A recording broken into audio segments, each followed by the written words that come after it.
Now this, according to the Wall Street Journal, Iran is adapting its military. It's developing fast and better targeted missiles.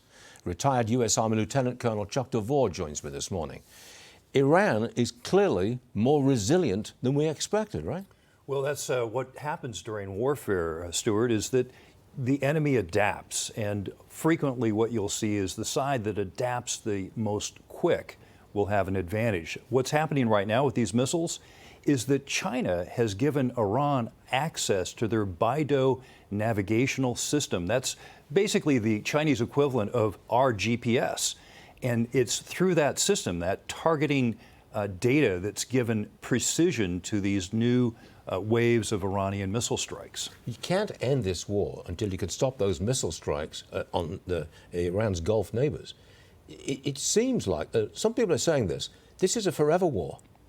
Yeah, I would disagree, because if you look at the level of attacks, it's a fraction of what it was in the earlier stage of this conflict several months ago. Because what's happened is that the U.S. has, for example, destroyed the specialty steel company that Iran used to make new missiles. We've interdicted supplies of sodium perchlorate. That's the chemical used for these solid rocket motors that is coming from China to Iran. And so what you're beginning to see is a diminution of attacks. Of course, we know about them because you've got cell phones everywhere and people are sharing footage of these attacks. I think what's going to happen, Stuart, is that this war is going to end with the overthrow of the Iranian regime. And you're beginning to see with the American attacks the peeling away of the air defense system that leads to Tehran. And here's the tell. When does Israel get re-engaged? If Israel is re-engaged, it means that leadership targets are back on the table. Does that, if they kill the Revolutionary Guard leadership, for example, does that end the war?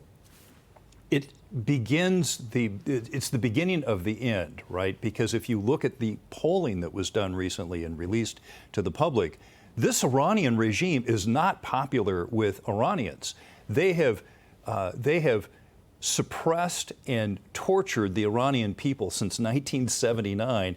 I think that they've had enough. The issue is, do they have any weaponry? Do they have any organization to overthrow the military? The other interesting thing is, does the regular army, for example, intervene on behalf of the people against the IRGC and against the Basij? Sure. But does the president have a time problem?